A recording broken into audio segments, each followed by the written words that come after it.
Hello friends, Dainik Bhaskar ने अपनी नई क्विज शुरू की है।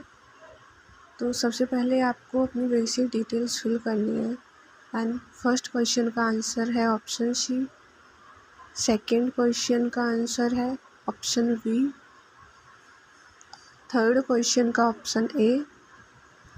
फोर्थ क्वेश्चन का ऑप्शन सी। फिफ्थ क्वेश्चन का ऑप्शन बी। सिक्स्थ क्वेश्चन का option D. Next seventh question का option B.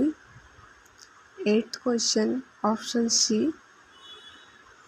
And ninth question option C and last 10th question option B.